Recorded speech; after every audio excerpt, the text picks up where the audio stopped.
Have you ever had one of those moments so ordinary, so fleeting you didn't even realize your life was about to change? A single dad, a rainy night, and a stranger asking to borrow his phone. That was all it took to begin something no one could have predicted. This isn't just a story about kindness. It's about what happens when you offer it freely, and how the smallest gesture can echo far beyond what you imagined. So, if you're someone who believes in second chances and quiet miracles, and in stories that stay with you long after the last word, make sure to subscribe and turn on notifications because stories like this, they don't come around often. Now, let me take you to the beginning. It all started with Rain. Single dad, let a stranger use his phone. Days later, he learned she was a billionaire, heiress. The rain came without warning. It wasn't the kind that drifted in on clouds with fair notice. It was sudden, aggressive, and cold, the kind of rain that made you believe the sky had finally had enough. Daniel Brooks squinted through the windshield of his beat-up Toyota Corolla as the wipers fought a losing battle against the downpour. He muttered under his breath, his fingers clenching the steering wheel tighter as the clock on the dashboard blinked 12:47 a.m. He had just clocked out of his third consecutive night shift as a mall security guard, an underpaid job he had taken just to keep the lights on and food in the fridge for his son Oliver. His body ached, his eyelids drooped, but he didn't have the luxury of weariness. Not when he had a 7-year-old boy sleeping at home, a fridge that buzzed louder than it cooled, and a landlord who had stopped calling and started knocking. The road was nearly deserted, save for the occasional flicker of headlights from passing trucks. As Daniel approached the old Shell station 2 miles from his house, something caught his eye. A figure. At first he thought it was a trick of the rain, one of those strange illusions headlights played on a tired mind. But as he slowed, he saw her more clearly. A woman stood at the edge of the parking lot, soaked from head to toe, clutching her coat tight around her slender frame. Her hair, long and dark, was plastered to her face. She wasn't holding a phone. No umbrella, no bag, just standing there, like she didn't know where else to go. Daniel's instincts fired in 2 directions. Keep driving, don't get involved. And then the other, what if it was someone's daughter out there? What if it was Oliver's mother? He pulled in. The woman didn't flinch when he rolled down his window. She just turned her head slowly, rain streaming down her cheeks like tears. "Ma'am," he said gently, his voice raspy from the dry heat of the car. "You okay?" She hesitated before stepping closer, arms still wrapped around herself. I need to make a call. My phone died." Her voice was low, almost hoarse. Not desperation, more like exhaustion with a heartbeat. Daniel glanced at the passenger seat where his cracked old phone lay face down. He picked it up and handed it to her without a word. She stared at it for a beat. "Thank you." He nodded. "You can stand under the awning over there. It's drier." She didn't move. Instead, she turned slightly away, pressed the phone to her ear, and dialed. Daniel looked away, trying not to intrude, but the rain wasn't loud enough to drown out the silence that followed. No words, just breathing. Long, fragile breathing. After nearly a minute, she ended the call and handed the phone back. He took it carefully, noting the screen had gone dark. No call had been made. "You didn't talk," he said gently. She looked at him then for the first time, really looked at him, and for a second he thought she might say something meaningful, but she only whispered, "Thank you," and turned away. Daniel watched her walk slowly to the corner of the gas station and disappear into the dark. No car came for her. No rideshare. Just the sound of her footsteps and the steady rhythm of the rain. He could have driven off. Instead, he opened the glove compartment, pulled out the spare umbrella and a half-full bottle of water, and jogged after her. She was huddled under the narrow metal overhang behind the station, shivering. "Here," he said, extending the umbrella and the water. "Not much, but it's something." She looked at them for a long second, then at him. Her eyes, light brown, almost amber, shone not with gratitude, but something deeper, maybe disbelief, maybe grief, maybe both. "You're a good man," she murmured. Daniel shrugged. just a man with an extra umbrella. Then, without another word, he turned and walked back to his car. At home, Oliver was curled on the couch, one arm around his stuffed turtle. Daniel kissed his forehead, tucked the blanket tighter around him, and sat down on the worn armchair nearby. He couldn't sleep. His mind replayed the woman's face. The way her lips moved like she was about to speak, but the words got lost somewhere between her throat and her heart. Who was she? Why didn't she say anything? Why did it feel like she had just escaped from something? Or someone? 3 days passed. The memory of her should have faded, but it lingered like the scent of rain in old clothes. Then on the 4th morning, a white envelope arrived at his door. No sender name. Inside, a single note. Sometimes the smallest kindness becomes the biggest turning point. You didn't ask for anything. But someone noticed, and beneath it a neatly typed address. No name, just a time. Saturday, 3:00 p.m., 1604 Autumn Lake Drive.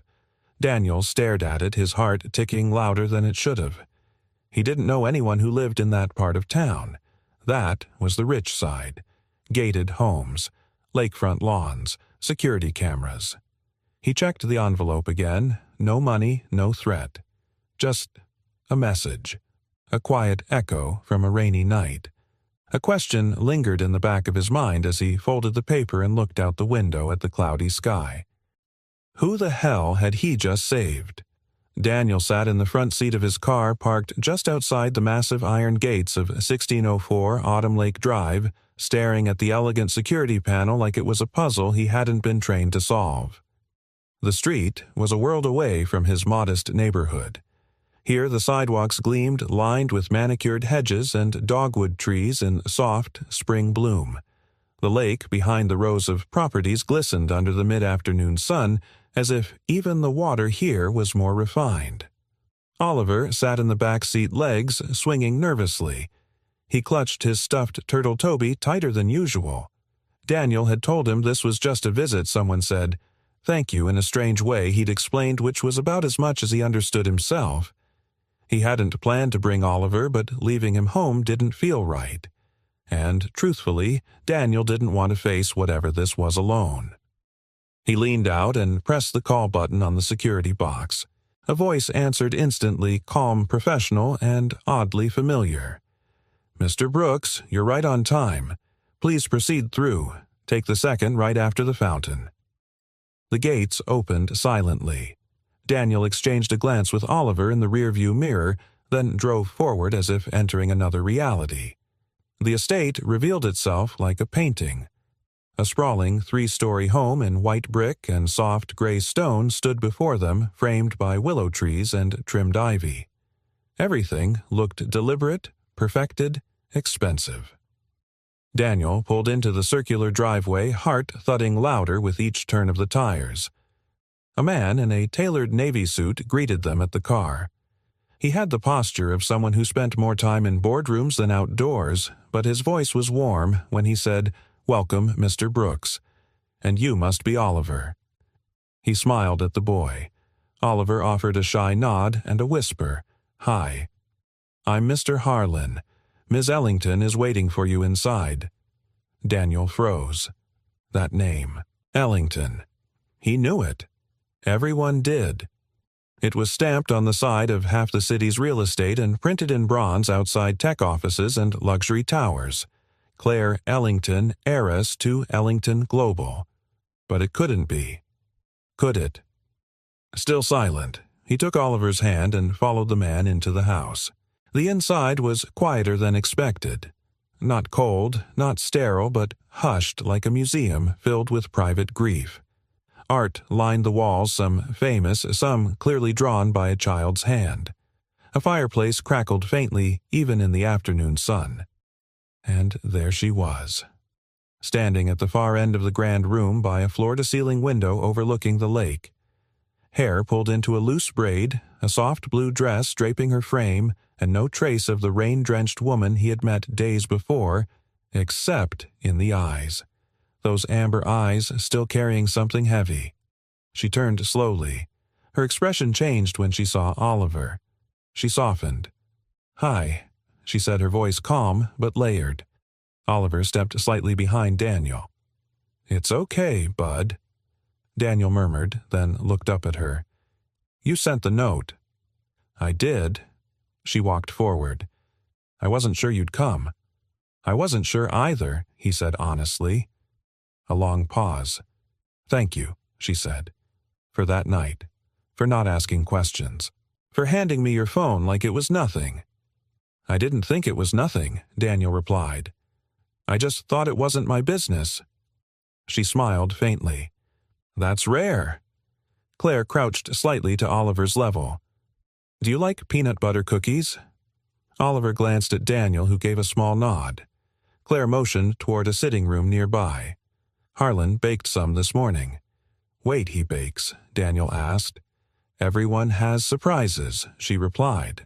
While Oliver explored the shelves of books and toys clearly arranged with care for a guest, Daniel sat across from Claire in the smaller lounge. It was cozy quieter, filled with lived-in energy. Not just a mansion, but a home someone had once fought to make real. She spoke slowly, deliberately never playing the victim, but Daniel could read between the lines. Claire had been preparing to sever ties with the Ellington legacy, not out of spite but out of survival. Her parents were gone, the boardroom was filled with vultures, and her fiancé had become a stranger who saw her more as a title than a person. She had tried to disappear, but plans unraveled. The night Daniel met her, she'd escaped a staged confrontation, a stunt meant to scare her into submission. "I didn't know where to go," she admitted. "I just walked. And then you stopped." Daniel's jaw clenched. "You should have gone to the police. I couldn't risk headlines. Not yet. Not until I had control again." And now Claire looked over at Oliver, who was giggling as Harlan pretended not to understand a knock-knock joke. "I have leverage, and thanks to you, I had time to use it." She turned back to Daniel. "I don't want to pay you," she said plainly. "I know that's not why you helped me. But I wanted you to see this." She motioned to the space around them and understand that sometimes people in places like this need kindness more than we admit. Daniel exhaled. "You didn't owe me anything." "No. But I'm glad you came anyway." As they stood to leave, Claire walked them to the door. The sun was beginning to set over the lake, casting gold across the floor. "Will you stay for dinner?" she asked suddenly. Daniel hesitated. Claire smiled, not pressing. "No pressure. Just maybe let Oliver decide." Daniel turned to his son. Oliver beamed. That evening, as they sat down to a meal of roasted chicken and mashed potatoes served on porcelain plates that felt far too elegant for comfort, something unspoken passed between Daniel and Claire. Not romance. Not yet. But something else. The beginning of trust. The kind that only grows in silence and survival in spaces where strangers don't ask questions but offer umbrellas instead. And Daniel, for the first time in months, didn't feel like he was drowning. He felt seen. The dinner stretched longer than Daniel had anticipated, not because of the food, though it was excellent, or the grand dining room which made him feel like he'd stepped onto the set of some forgotten PBS drama. It was the ease of it all. The strange, gentle rhythm of laughter, Oliver's especially bouncing off high ceilings and polished wood. The quiet smiles Claire gave across the table. The way her eyes softened each time Oliver tried to cut his roasted carrots without chasing them across the plate. It was peaceful, but layered. Daniel could sense it. Beneath the stillness, Claire held a tension in her shoulders like someone used to scanning for unseen threats. She masked it well, but he'd seen it before in war buddies who came home, but never quite landed. In himself, the night he got the call about his wife's accident and didn't speak for hours afterward. Dinner ended, but neither he nor Oliver made any move to rush out, and Claire curiously didn't want them to. They settled into the family room, a far cry from the pristine showroom feel of the formal living space. Here there were board games, half-shelved, a puzzle in progress on the coffee table books with corners turned down, and a throw blanket lazily abandoned on the couch's arm. Lived in, human, the only room that didn't apologize for being a home. Claire poured hot cocoa from a small silver pot, surprising both Daniel and Oliver. "You made this?" Daniel asked, inspecting the real, melted chocolate swirled through the steam. "Used to be my favorite thing as a kid. We had a housekeeper who called it liquid courage." She smiled faintly. "I guess I needed some." Oliver sipped and grinned. "This is better than Starbucks."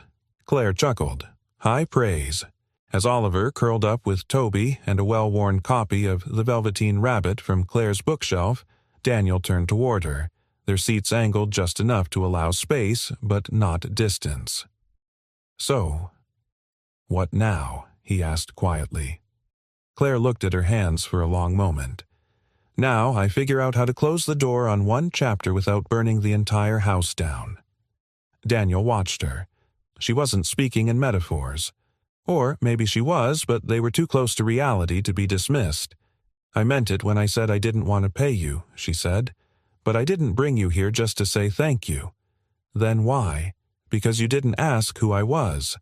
That night you didn't ask what I'd done or why I was there. You handed me your phone like I was just human. Not a headline, not a dollar sign." Daniel leaned back slightly. "You looked like you needed someone to do exactly that." Claire hesitated. "My ex-fiancé didn't like hearing no. He made a habit of pushing until yes was the only safe answer. The night I left, he found out I was planning to sell my shares, cut myself loose from the company entirely. He didn't want the money to disappear, or the power, so he staged something, called it a security intervention, told my team I was having a breakdown." Daniel felt his jaw tighten. "I ran. I walked until my shoes blistered. I hadn't eaten. My phone died. But I knew one number by heart, my lawyer. And when you handed me your phone..." She swallowed. "I finally made the call." "You didn't say anything," Daniel said gently. Claire looked at him. "I couldn't. Just hearing his voice. I knew he'd trace the call. I just needed him to know I was alive." Daniel nodded slowly. "He knows you're safe now." "Yes. And this place is off the radar. My legal team has pulled every string to keep me quiet until I make the next move." Daniel's voice was quiet. "So, you're still in hiding." Claire laughed, but it wasn't joyful. "Let's call it strategic silence." They sat there a moment longer before Claire turned to him with something more vulnerable in her expression. "I didn't just want to thank you. I wanted to know if you and Oliver might stay for a few days." Daniel blinked. "Excuse me? Not forever. Just a few nights. I've had security around for weeks. Lawyers, advisors, no real people, no one who says what they mean. And Oliver, he reminds me of someone I used to be before all this." He hesitated. "Claire, I'm a single dad. I don't take charity. I'm not offering charity. I'm asking for presents." He looked toward Oliver, now half asleep with Toby under one arm. "I'd cover groceries," she added quickly, a smile tugging at the corner of her mouth. Daniel laughed softly. "Well, in that case..." But underneath the teasing, something stirred in him. A door he hadn't opened in a long time. He had spent so long in survival mode he'd forgotten what calm could feel like, or what it meant to offer it to someone else. That night, Claire prepared a guest room for Oliver, soft lighting blankets folded just so even a small stuffed fox sat on the pillow. Daniel stood at the door for a moment, watching her with quiet wonder. She wasn't playing hostess. She was healing herself one gentle act at a time. As they closed the lights and stepped into the hallway, Claire said, "Thank you for saying yes." Daniel replied, "Thank you for trusting me." Later, alone in the room prepared for him, Daniel lay awake, staring at the ceiling. The house creaked softly like it was learning to breathe again after being too quiet for too long. He thought about his late wife, how much she would have liked Claire. How proud she'd be of Oliver finding comfort in a place neither of them belonged to, but were somehow welcome in. He closed his eyes. And for the first time in years, he didn't dream of loss. He dreamed of something quietly blooming. Claire stood barefoot in the kitchen, bathed in morning light. A linen shirt hung loosely over her framed sleeves, rolled up her hair still damp from the shower. The coffee pot hissed behind her as she poured 2 mugs, one black one with cream, remembering how Daniel had taken his the night before. When he entered, bleary-eyed and still adjusting to the brightness of a house that didn't believe in dim corners, Claire looked up and smiled. "I guessed on the cream," she said, handing him the mug. He accepted it with a quiet nod. "You remembered." "I remember a lot more than I'd like to admit." Daniel took a sip and leaned against the counter, watching her. "You don't seem like someone who forgets much." Claire turned toward the window. "That's the problem, isn't it?" Oliver wandered in shortly after, dragging Toby by one arm. He clambered onto one of the tall stools at the island and blinked at the plate in front of him, toast shaped like stars, scrambled eggs with cheese swirled in. "Whoa," he breathed. Claire grinned. "I Googled breakfast for picky kids." "I hope it worked." Oliver looked to Daniel wide-eyed. "Can we live here?" Daniel chuckled. "We're just visiting Bud." Claire's smile faltered slightly. Just for a second. Then she masked it, turning back to the stove. After breakfast, Claire offered to show them around the property. Not the manicured part, the path behind the house that led down to the lake. A worn dirt trail that hadn't seen shoes in a while. Daniel walked beside her while Oliver ran ahead, chasing dragonflies, his laughter ringing across the water like music too long unsung. "This place? It looks like it should be perfect," Daniel said, "but it doesn't feel like it's been lived in." Claire nodded slowly. "Because it hasn't." "Not really. After my parents died, I kept the house, but I never made it home." Daniel glanced at her. "Why not?" She looked up at the trees above them. "Because making something a home means you can lose it. Again. And I got tired of losing things." They stopped near the edge of the dock. Claire removed her sandals and stepped onto the weathered planks, feeling the wood warm under her soles. The lake rippled gently, reflecting the sun like broken glass. "I didn't just lose people, Daniel. I lost myself." He stayed quiet, the way he always did when someone said something too raw for a response. She turned slightly to face him. "My fiancé, Richard, he didn't hit me. He didn't scream or threaten. He did something worse. He made me doubt my own instincts. He made me believe I was unstable, that I was paranoid, that I needed him to manage everything because I was too emotional." Her voice remained steady. "That's why I didn't say anything that night. I'd spent so long being silenced that even when I was free, my words hadn't caught up yet." Daniel's hand tightened around the railing. "You didn't deserve that."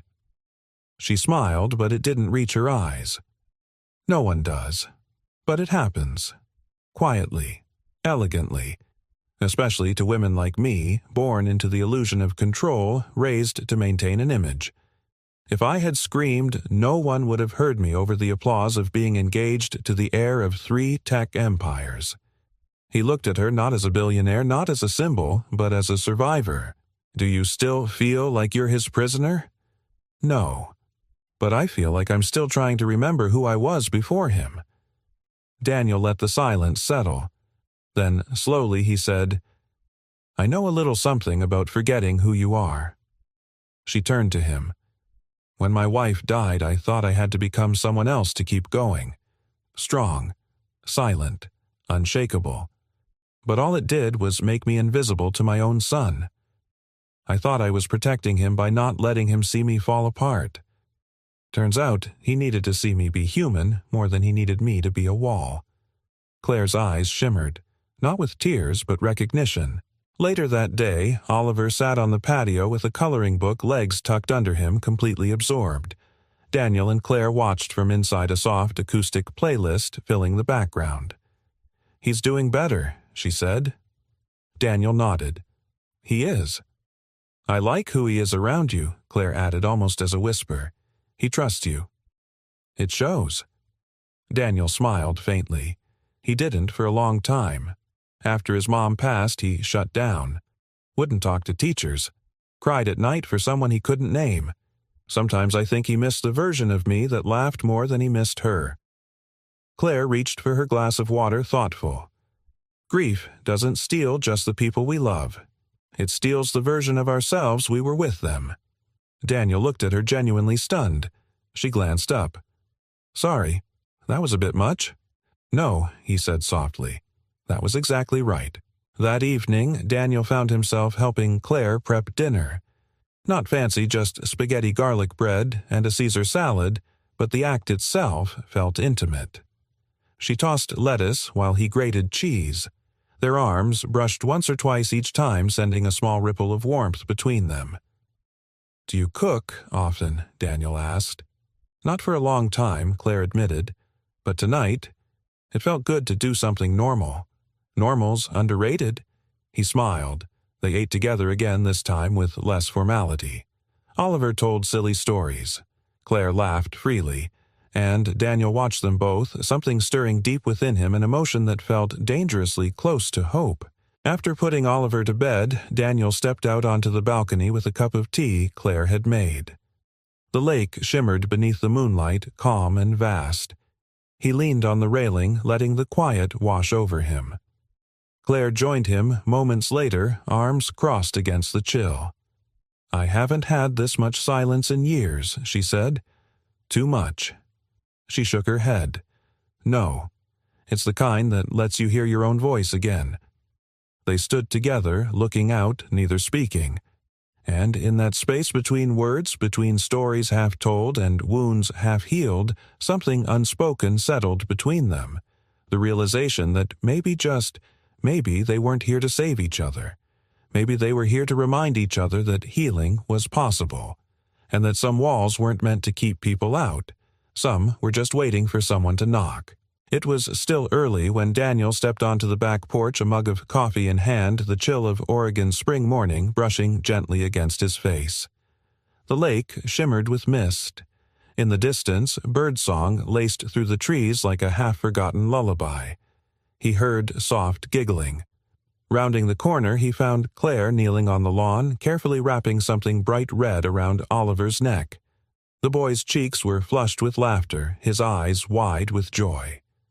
Claire adjusted the scarf one last time, then leaned back smiling with a kind of tenderness that wasn't performative. It was real, instinctive. Daniel leaned against the railing, watching silently, not wanting to break the spell. "You made that?" he finally asked, stepping down onto the grass. Claire turned, brushing a strand of hair behind her ear. "I did. Used to knit in college. Picked it up again last winter during a rough patch. This one was meant to be donated, but—" She glanced at Oliver. It hadn't found the right home until now. Oliver beamed. "It's warm. And red's my favorite." Daniel reached out to gently tug one end of the scarf. "Looks good on you, champ." Oliver puffed out his chest, clearly pleased. "Hey, you said we could go down to the lake today," the boy said, bouncing slightly on his heels. "We did," Daniel replied. "How about after breakfast?" Claire knelt to Oliver's level. "Would you like me to pack a picnic?" Oliver's eyes lit up. "Yes." "With cookies," Claire laughed. "Especially cookies." Later that morning, the three of them trekked the same trail from the day before, this time carrying a woven basket Claire insisted was essential for any proper picnic. Oliver skipped ahead, his red scarf trailing like a flag of joy in the wind. Daniel walked beside Claire, their steps in sync without trying. "You're good with him," he said quietly. Claire shrugged. "He makes it easy." Not everyone would say that. Most people walk on eggshells around him. He has big emotions. They don't always fit into small spaces. Claire smiled gently. "I never liked small spaces." When they reached the lake's edge, Oliver kicked off his shoes and darted toward the water. Daniel and Claire spread a blanket on the grass. The lake glistened under the midday sun, and for a moment it felt like the world had exhaled, like it had chosen today to rest. "Growing up," Claire began, "I used to come here with my mom.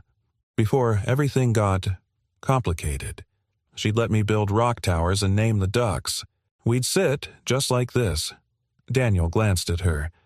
"You don't talk about your parents much." She traced a finger over the rim of her cup. "It's easier to pretend they were perfect. Safer. But the truth is they were good people caught in a very cold world. They didn't always know how to protect me from the shadows inside our walls. You've built something warmer, Daniel said, looking around. Even if you don't think so. Claire met his gaze, quiet appreciation in her eyes. You've built something, too. With Oliver, even when the world gave you no blueprint. Daniel's chest tightened at the compliment. It wasn't the kind of praise he heard often, honest, specific, and undeserved in his mind. I've made more mistakes than I care to count, he admitted. Most days I'm just guessing, trying to do right by him. Claire reached over and gently touched his hand. That's what parenting is. Guessing, trying, loving through it anyway. They sat in comfortable silence as Oliver gathered rocks, building a tiny castle at the edge of the lake. He's doing better, Daniel said after a while. Before this, he wouldn't go near water. Said it reminded him of the car ride the night we lost his mom. Said it felt like drowning even on land. Claire turned to look at the boy, her expression soft. And now he's laughing, wearing a red scarf like a superhero cape. I don't know what you did, but Daniel's voice caught. He hasn't smiled like that in months.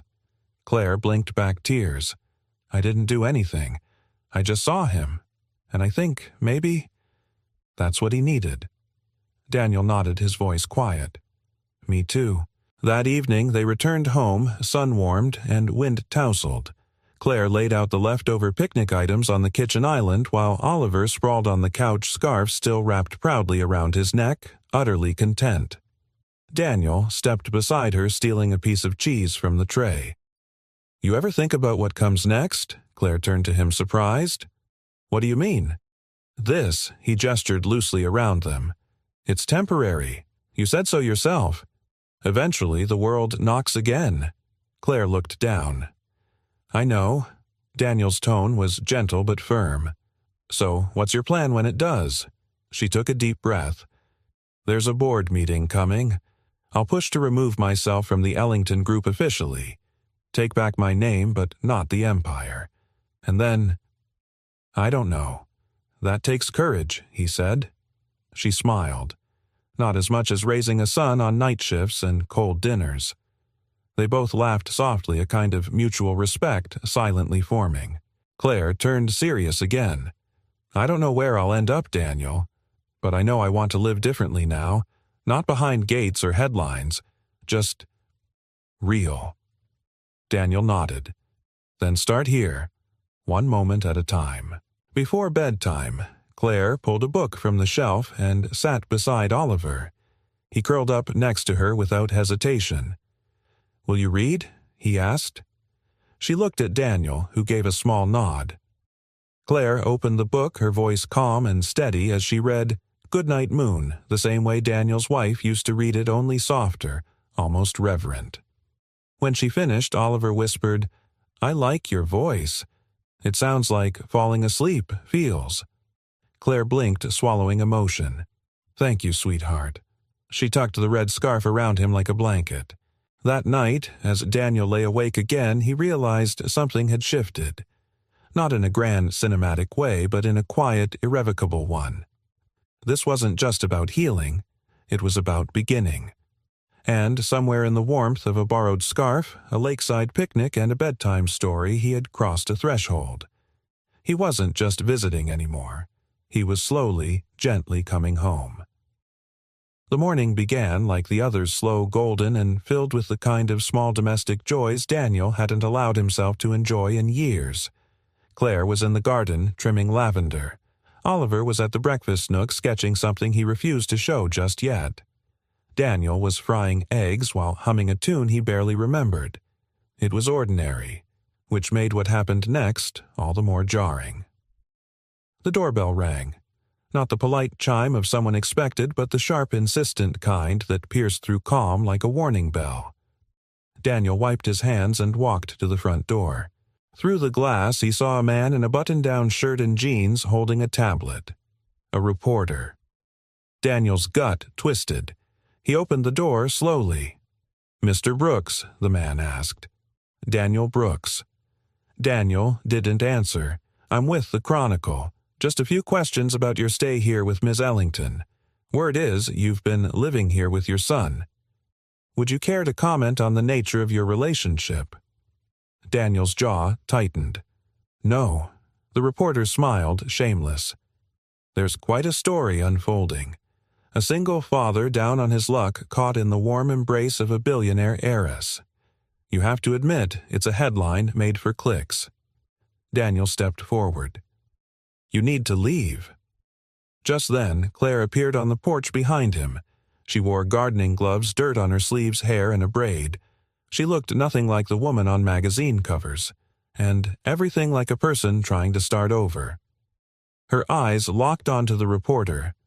"You're trespassing. Leave now, or I'll have security escort you." The reporter raised both hands in mock surrender. "Of course, but the story's already live." He turned and walked off with a swagger Daniel wanted to wipe off his face. Claire stepped past Daniel and shut the door gently. Then for a long moment no one spoke. They gathered in the den, the three of them, Oliver sensing the tension but saying nothing, gripping Toby like the little bear could protect him from whatever was coming. Claire sat on the edge of the couch, tablet in hand, scrolling. Her face was still. Too still. Daniel finally asked, "What does it say?" She turned the screen so he could see. From security guard to fairy tale. The man who captured Claire Ellington's heart. An inside look at the mysterious single dad who may have swept America's quietest heiress off her feet. Photos followed, grainy ones of Daniel and Oliver walking with Claire by the lake, a shot of Claire placing the red scarf around Oliver's neck, a long-lens image of Daniel shirtless carrying a stack of firewood. It felt like a violation, a theft of intimacy. Moments that were theirs alone now served on a silver tray for public consumption. Daniel's voice was low. "Who leaked this?" Claire's lips thinned. "I have a guess." Daniel didn't need her to say it. Richard, her ex-fiancé, had the motive, the means, and clearly the ruthlessness. If he couldn't control Claire, he would taint her narrative, cheapen her recovery, and use Daniel as leverage, another example of her reckless choices. Daniel stood. "We should leave." Claire's head shot up. "What? This is your life, your war, and I won't let Oliver get caught in the crossfire. You're not." "I am Daniel," cut in voice firm but not unkind. "You gave us peace, but now the world knows, and I won't let it turn Oliver into a headline." Claire stood too, the space between them filled with unfinished words. "I didn't bring you here to trap you," she said. "I know.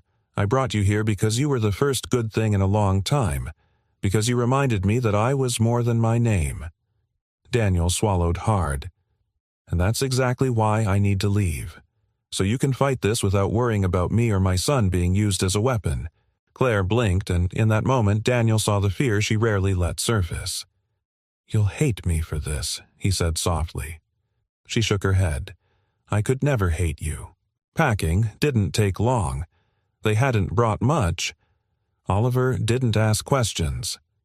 He moved quietly, folding Toby into the duffel bag like he understood this wasn't a goodbye you could argue with, it was one you had to accept. Claire stood by the door, arms folded, eyes rimmed with unshed tears. She tried to speak, but couldn't. Daniel took her hand and pressed something into it. It was a note folded twice. "Read it later," he said. She nodded once, not trusting her voice. Then he knelt before Oliver. "Say thank you, buddy." Oliver ran to Claire and wrapped his arms around her. "Thank you for everything, and for the scarf." She knelt too, holding him fiercely. "Keep it. It's yours." "I will," Oliver whispered. "I'll take care of it, like you took care of me." Claire's voice cracked. "You're a brave boy." He nodded, eyes bright. Daniel took his son's hand, opened the door, and walked out into the gray afternoon. That night, Claire unfolded the note Daniel had left. "Claire, thank you for letting us breathe again, for laughter around the table, for quiet that didn't feel lonely, for letting Oliver be seen, for letting me be too. You don't owe me a fairy tale. You never did. But if someday the world quiets down and you find yourself still looking out at the lake wondering if kindness was ever enough, remember this. You already saved someone, even if no one else prints that headline. Daniel. She pressed the note to her chest, eyes closed, and for the first time in years she cried. Not from fear, but from the ache of something beautiful being just out of reach, and the faint flickering hope that maybe it wasn't over. Not yet. Rain returned to the city as if to echo the quiet unraveling of something once whole. Daniel drove back to his small rented home on the edge of town with Oliver silent in the back seat, the red scarf still snug around his neck. The boy hadn't spoken since they'd left Claire's estate. His eyes stared out the window, tracking raindrops like they were stories falling apart. Daniel's grip on the steering wheel was tight knuckles pale. He didn't feel angry, not exactly, more like hollowed. Like he'd torn away from something not because it was broken, but because it was too good to survive the noise of the world. Their house greeted them with the familiar smell of old carpet and lemon cleaner.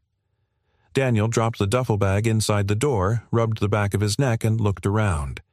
He had left it clean, not expecting it to feel so lifeless. "Hey, bud," he said, gently turning to Oliver. "Want to help me order some pizza? Maybe with pineapple?" Oliver didn't answer. He walked to the couch, crawled up with Toby, and curled into a ball. Daniel exhaled slowly, walked over and sat beside him. "You okay?" A small nod.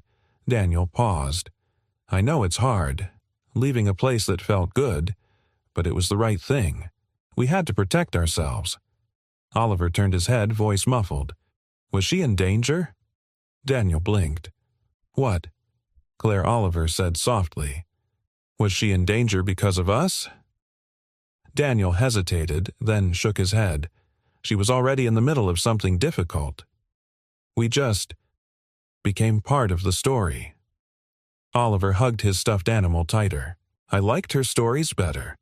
Daniel swallowed hard. He didn't have an answer for that. The next few days fell into a rhythm that felt like imitation, like they were pretending to be who they had been before Claire entered their lives. Daniel returned to work. The night shifts felt longer, lonelier. The mall's fluorescent lights buzzed overhead while the CCTV screens flickered quietly like ghosts. He found himself checking news feeds more often than he wanted to admit, searching for Claire's name, half hoping she'd disappear from the headlines, half hoping she wouldn't. Then, one night during his break, he stepped outside for air and found a man waiting by the loading dock. Not just any man. Richard Monroe. Even without the $1,000 trench coat or the smug expression, Daniel knew who he was.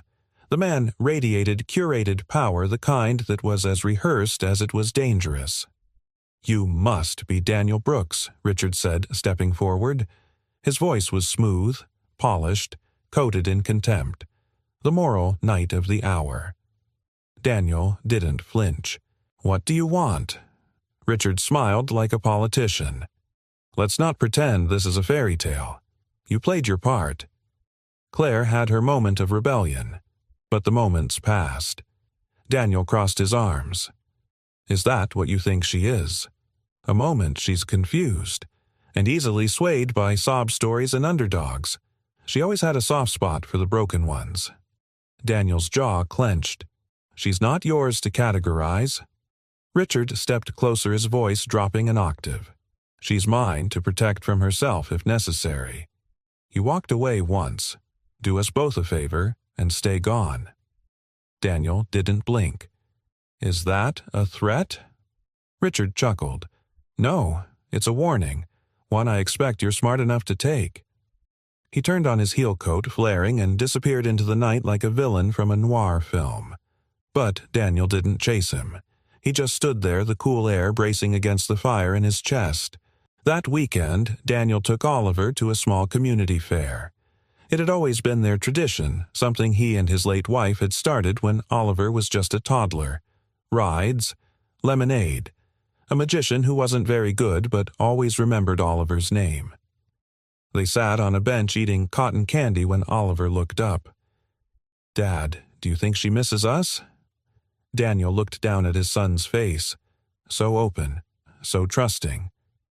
"I think she remembers us," he said slowly, "and sometimes remembering hurts more than forgetting." Oliver nodded, thoughtful. Then he pulled the red scarf from his backpack and wrapped it around his neck.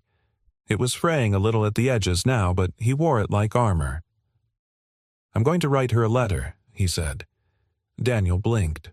"A letter?" Oliver nodded again, more determined this time. "To say thank you, for making me laugh again." Daniel swallowed. "That's a good idea." That night, while Oliver slept, Daniel sat at the kitchen table with the letter beside him. Written in crayon, half misspelled, it was simple, pure. A child's offering of love without conditions. He stared at it for a long time before picking up a pen, and wrote one of his own. Not to beg, not to rekindle, just to say what hadn't been said. "Dear Claire, it's been quiet. Oliver misses you more than he says. I think I do too. The house feels smaller now, not just because it's old and cracked, but because it got used to being filled with something lighter. You once said you forgot who you were. I think we all do at some point. But I don't think you're lost. I think you're becoming. Whatever storm you're walking through, I hope you know this. You changed 2 lives with nothing but a picnic, a scarf, and a soft voice that told a hurting boy he mattered. No headlines can undo that. Stay brave. Daniel." He sealed the 2 letters together. And though he didn't know if they'd ever reach her, he mailed them the next morning anyway. Because sometimes the truest acts of love are the ones you don't expect a reply to. They're just the ones you need to send. Claire stood at the edge of the boardroom, her back straight, fingers clasped so tightly the knuckles had gone white. Her navy suit was pristine makeup, subtle, but her eyes betrayed the weight she carried. Outside the towering windows of Ellington Global's headquarters, the skyline of Portland gleamed under an indifferent sun. Inside, it was colder, sterile walls, sharper words. 12 board members sat before her in silence. Some wore polite neutrality, others thinly veiled skepticism. And at the head of the table, Richard Monroe sat with his legs crossed and confidence coiled tight like a fist beneath his charming smirk. Claire inhaled, slow, steady, then spoke. "I'm resigning as acting board chair." The room didn't gasp. They didn't need to. The tension, immediate and electric, was enough. "I filed legal documents transferring my voting rights into a philanthropic trust," she continued. "Effective immediately, I will hold no decision-making power in the company's operations or investments." One of the older board members, a woman named Teresa Vale, who had known Claire since she wore braces and carried a lunchbox with her initials on it, leaned forward. "Claire." "Are you sure?" Claire's jaw clenched. "More sure than I've ever been." Richard chuckled just loud enough to claim the moment. And what prompted this sudden epiphany, a week spent playing house in the countryside with your bodyguard of the month, Claire turned to him. No rage, no performance, just steel. "What prompted this was 10 years of watching my name build something I no longer believe in. You and I both know Ellington Global stopped standing for legacy the moment it started answering to investors instead of people.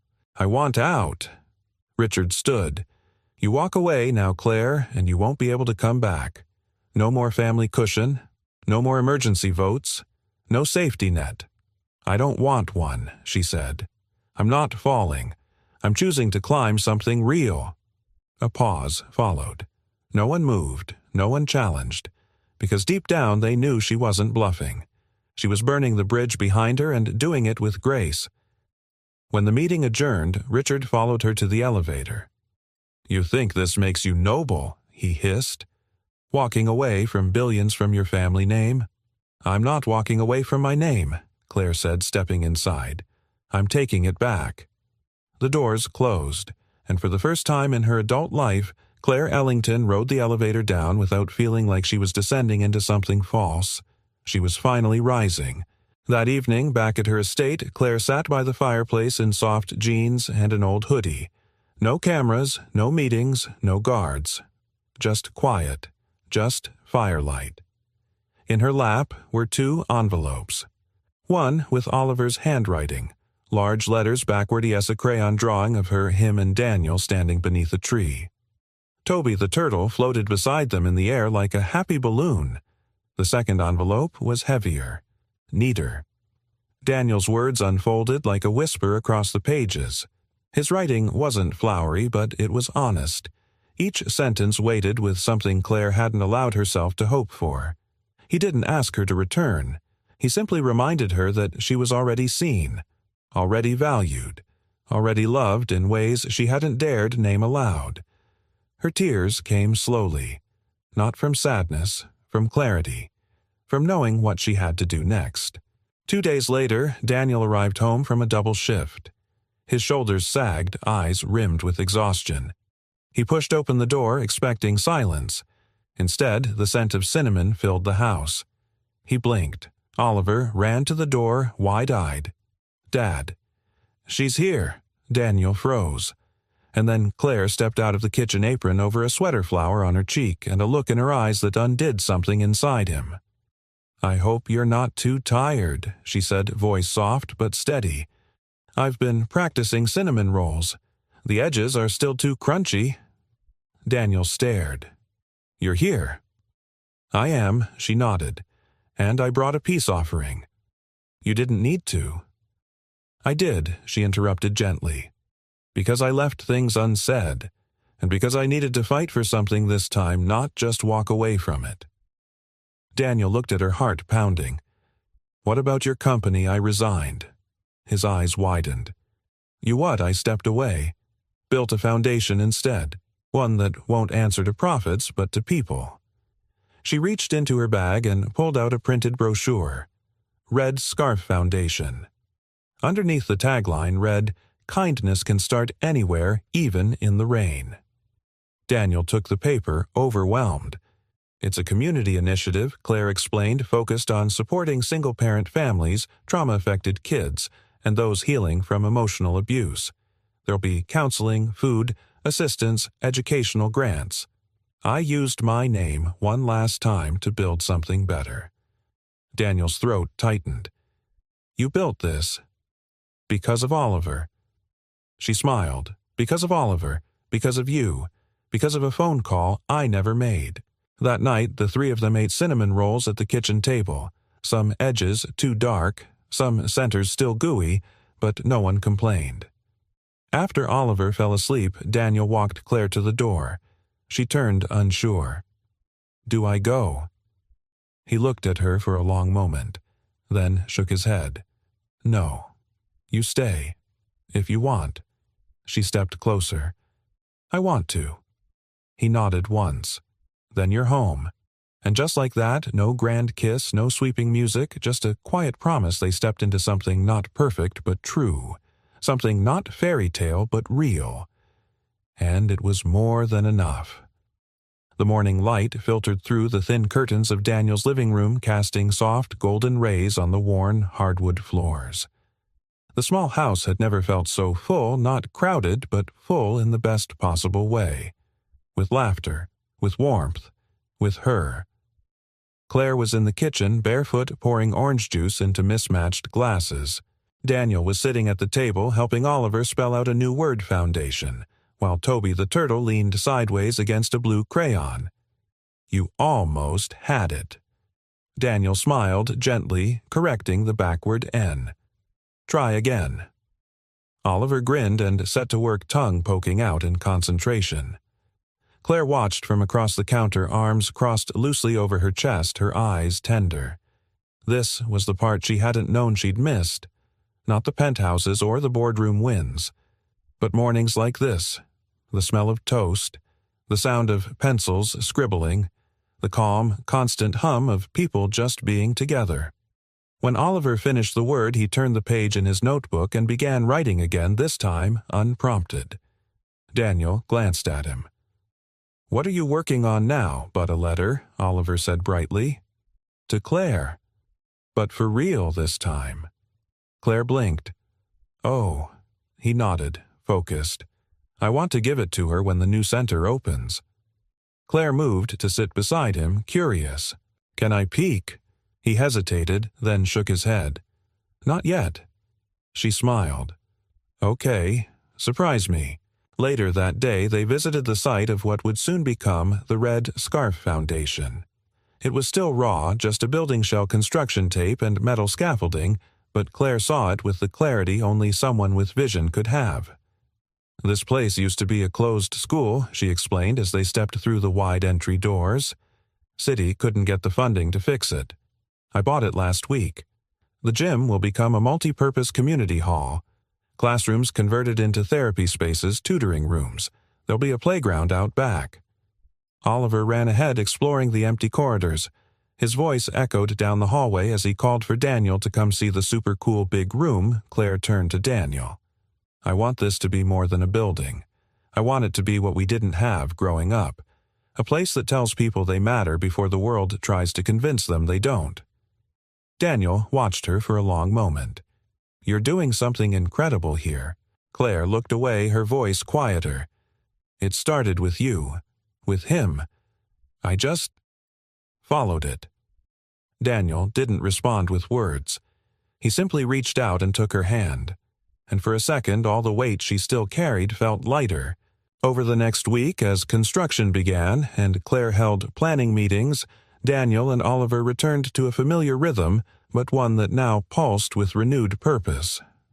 Oliver insisted on drawing posters for the center's grand opening.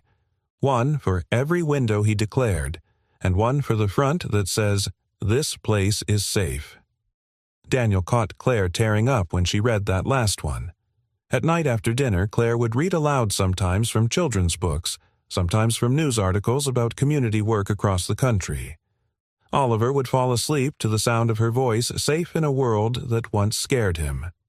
And then, one evening, as the sky turned lavender and the first stars blinked into existence, Oliver stepped into the living room with a folded sheet of paper in his hand.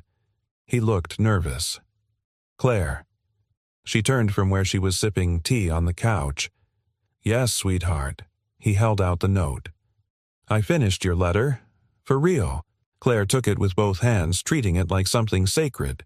She opened it. Dear Claire, thank you for the scarf. I wear it when I feel brave. Thank you for Coco and letting me read the funny books first. Thank you for the picnic. I liked the strawberries. Thank you for helping Dad smile more. I like when he smiles. When I first met you, I didn't know if you were magic or sad. Maybe both. But now I know you are kind and strong. You make things better, even grown-ups. I hope our new building helps kids who are scared to talk like I was. I hope it helps dads like mine who try hard every day. You are my friend forever. Love, Oliver and Toby. Claire couldn't speak for a long moment. The paper trembled slightly in her hands. She looked up at Daniel, who was already watching her soft, proud quiet. Tears shimmered in her eyes, and she smiled at Oliver. May I keep this? Oliver beamed. Forever. She pulled him into her arms, holding him tightly. Thank you, she whispered. I'm glad you're staying, he whispered back. And something in Claire's heart, something long-walled and quiet, finally clicked into place. She wasn't passing through anymore. She was home. That night, as Oliver slept, Daniel stepped outside and found Claire sitting on the porch letter still in hand. You okay? He asked. She nodded. More than okay. They sat together in silence for a while, watching fireflies flicker near the grass. I used to think I had to build towers to prove I mattered, she said softly. But it turns out, all I ever needed was a little boy with a crayon to tell me I was already enough. Daniel didn't say anything. He just reached for her hand again, and she let him hold it. Not because she needed rescue, but because she had finally stopped running. And because love, when it arrives wrapped in red scarves and scribbled words, doesn't demand a spotlight. It just asks to be chosen day after day, moment by moment. And tonight, under the soft Oregon stars, she chose. The sun rose warm and golden over the newly renovated building that once stood forgotten at the edge of town. Now it shimmered with a fresh coat of white paint and hope. A simple sign stood tall over the entrance, freshly installed just that morning. Red Scarf Foundation. Kindness can start anywhere, even in the rain. Claire stood beneath it, her hands folded gently in front of her, dressed not in designer suits or polished armor, but in a soft blue blouse and dark jeans. Her hair was swept into a low bun, her face natural radiant in its honesty. Beside her stood Daniel Ty Crooked Nerves, barely hidden. He hadn't worn a suit since his wedding day. He kept fidgeting with his cuffs until Claire reached over and stilled his hands with one light touch. "You look good," she whispered. He raised an eyebrow. "You mean like intimidating millionaire boyfriend good, or don't trip over your shoes in front of city council good?" Claire laughed, genuine and warm. "Both." A few feet away, Oliver clutched a clipboard and walked around with serious purpose, helping volunteers tape posters to walls, guiding kids toward the art stations, and occasionally whispering to Toby, now worn from love, but still hanging by a thread. The center's courtyard had been transformed for the grand opening. Folding chairs faced a makeshift stage where a simple wooden podium stood adorned with a garland of red ribbons. Local families gathered curious. Reporters mingled. Former colleagues of Claire's who had once looked at her with expectation now looked on with something else entirely respect. And then Claire stepped up to the microphone. A hush fell over the crowd, not because of her fame, but because of the unmistakable presence she now carried. Not larger than life, but deeply, unmistakably human. "Thank you for being here." She began, her voice steady but soft. "A year ago, I stood in front of a different kind of audience, in a different kind of building. I spoke about market projections and quarterly goals. I spoke from the head." She paused, looking out at the rows of families, her eyes finding Daniel's for an instant. "But today, I want to speak from the heart." A breeze passed through the courtyard, catching the red ribbons like sails. "I built this center not because I had a dream, but because I had an awakening. A stranger lent me a phone in the rain. A little boy wore a red scarf like it was a shield. And somewhere in between I remembered who I was meant to be." She motioned to the crowd. "This place is for those moments we think don't matter. The small kindnesses, the quiet help, the people who show up not with solutions but with presence." Claire's voice grew firmer. "This foundation will offer therapy, education, legal aid, and emotional support to single parents, children recovering from trauma, and anyone who's ever been told they're too broken, too poor, or too alone to deserve help." A pause. Then, "No one here is too small to matter, and no one is invisible anymore." Applause erupted, not wild or loud, but full, like a shared breath released. Claire stepped down, blinking away the tears she didn't let fall, and Daniel stepped up. He didn't carry a speech, no cards, just the letter Oliver had written in his pocket like a compass. He looked out over the crowd, cleared his throat once, and began. "My name is Daniel Brooks.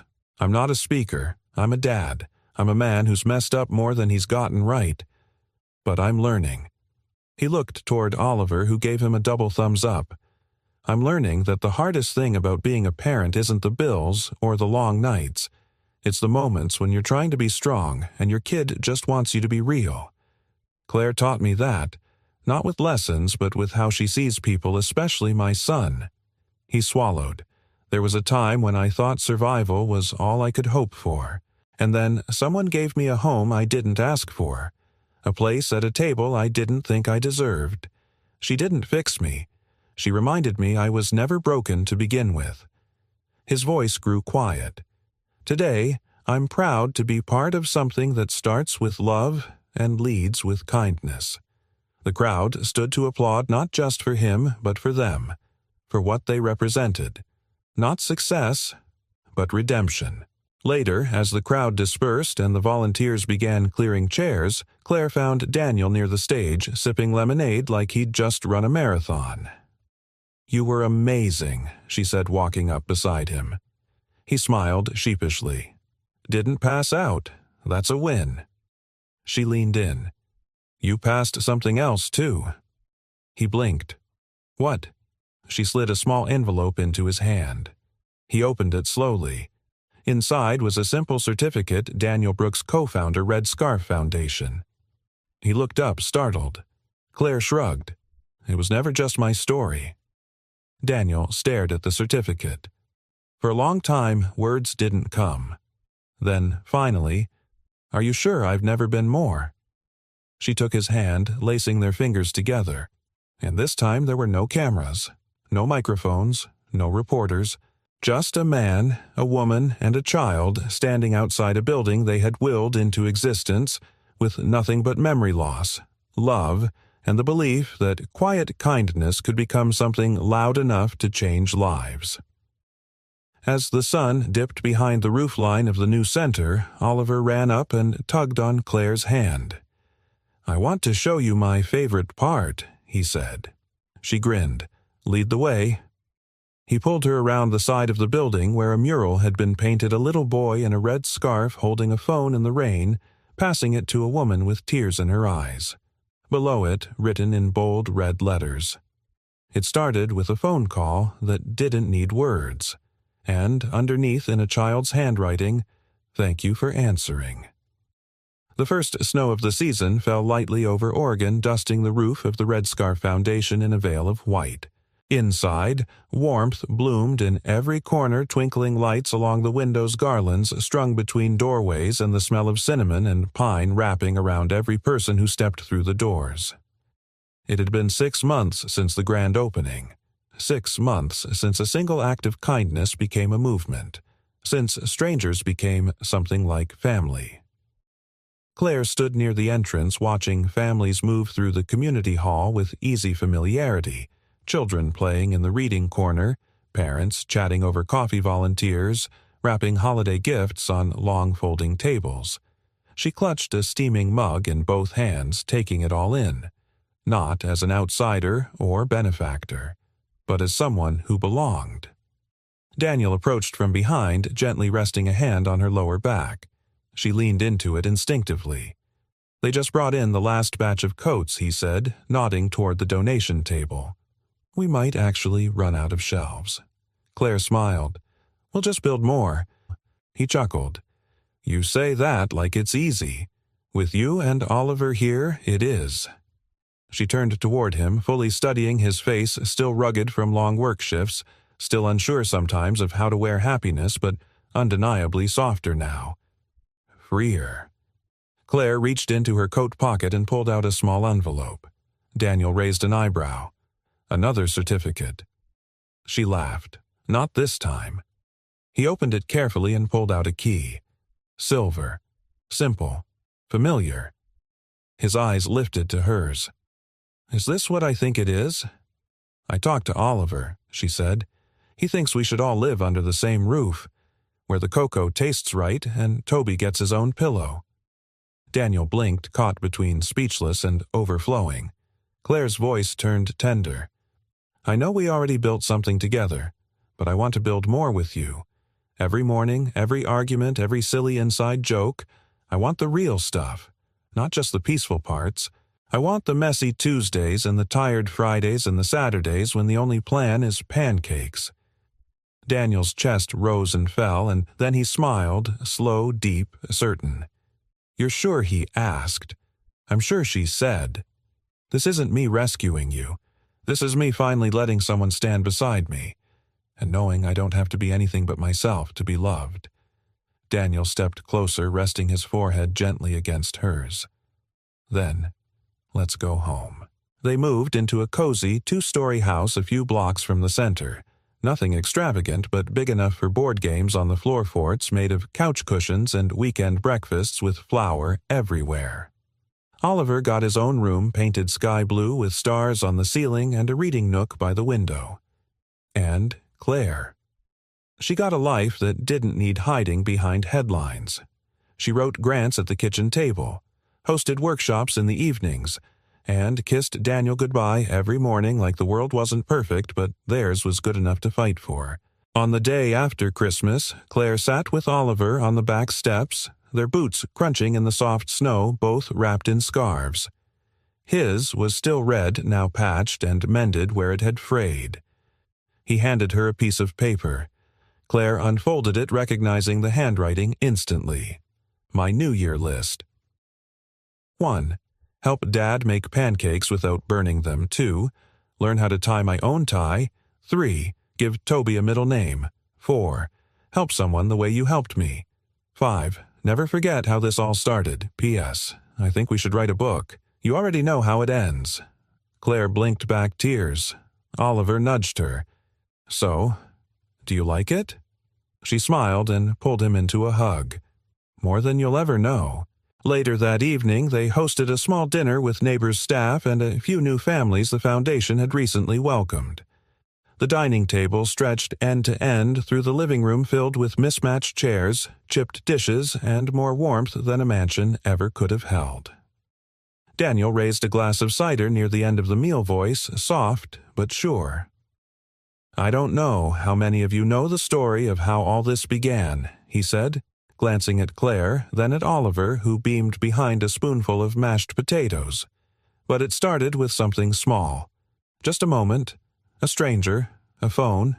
No grand gesture, no promise of reward, just kindness. He paused. I used to think that didn't matter. That small kindness couldn't change anything. But I was wrong. He lifted his glass higher, to the moments that change everything. The room echoed with a chorus of Clink's nods and smiles. And in the corner of the room, pinned quietly to the wall near the entryway, hung the very first letter Oliver had written to Claire, framed with a small brass plaque underneath.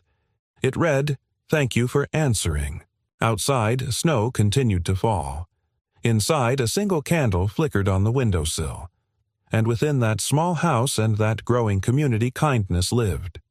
Not in grand announcements or fairy tale endings, but in laughter over dinner, in bedtime stories and morning pancakes, in quiet choices to stay to listen to love again.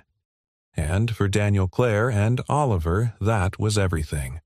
Not the end, but the beginning they never knew they were waiting for. Chapter 11. Where Kindness Lives.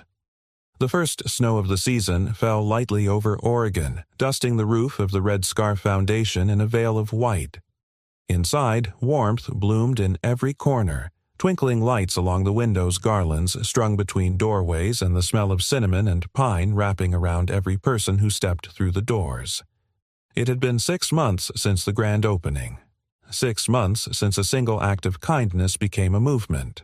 Since strangers became something like family. Claire stood near the entrance watching families move through the community hall with easy familiarity, children playing in the reading corner, parents chatting over coffee volunteers, wrapping holiday gifts on long folding tables. She clutched a steaming mug in both hands, taking it all in, not as an outsider or benefactor, but as someone who belonged. Daniel approached from behind, gently resting a hand on her lower back. She leaned into it instinctively. They just brought in the last batch of coats, he said, nodding toward the donation table. We might actually run out of shelves. Claire smiled. We'll just build more. He chuckled. You say that like it's easy. With you and Oliver here it is. She turned toward him, fully studying his face, still rugged from long work shifts, still unsure sometimes of how to wear happiness, but undeniably softer now. Freer. Claire reached into her coat pocket and pulled out a small envelope. Daniel raised an eyebrow. Another certificate. She laughed. Not this time. He opened it carefully and pulled out a key. Silver. Simple. Familiar. His eyes lifted to hers. Is this what I think it is? I talked to Oliver, she said. He thinks we should all live under the same roof, where the cocoa tastes right and Toby gets his own pillow. Daniel blinked, caught between speechless and overflowing. Claire's voice turned tender. I know we already built something together, but I want to build more with you. Every morning, every argument, every silly inside joke. I want the real stuff, not just the peaceful parts. I want the messy Tuesdays and the tired Fridays and the Saturdays when the only plan is pancakes. Daniel's chest rose and fell, and then he smiled, slow, deep, certain. You're sure? He asked. I'm sure, she said. This isn't me rescuing you.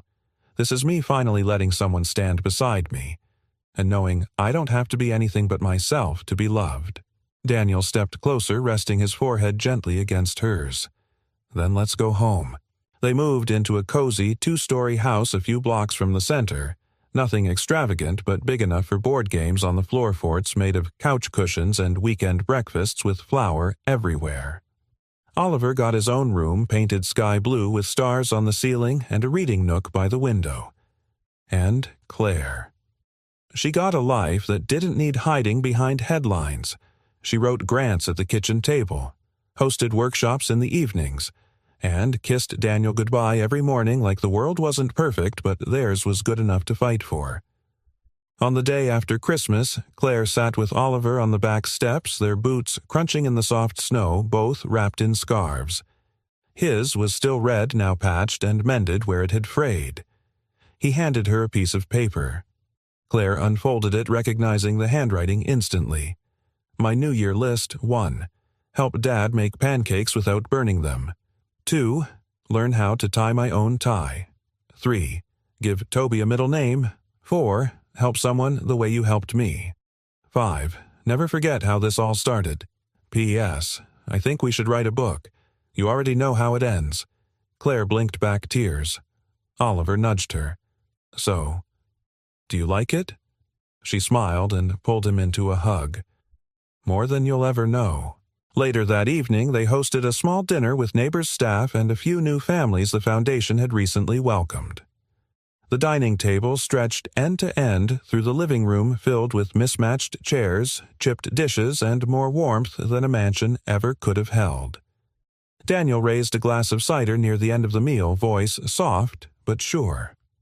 I don't know how many of you know the story of how all this began, he said, glancing at Claire, then at Oliver, who beamed behind a spoonful of mashed potatoes. But it started with something small. Just a moment. A stranger. A phone. No grand gesture, no promise of reward, just kindness. He paused. I used to think that didn't matter, that small kindness couldn't change anything. But I was wrong. He lifted his glass higher. To the moments that change everything. The room echoed with a chorus of Clink's nods and smiles. And in the corner of the room, pinned quietly to the wall near the entryway, hung the very first letter Oliver had written to Claire, framed with a small brass plaque underneath. It read, "Thank you for answering." Outside, snow continued to fall. Inside, a single candle flickered on the windowsill. And within that small house and that growing community kindness lived. Not in grand announcements or fairy tale endings, but in laughter over dinner, in bedtime stories and morning pancakes, in quiet choices to stay to listen to love again.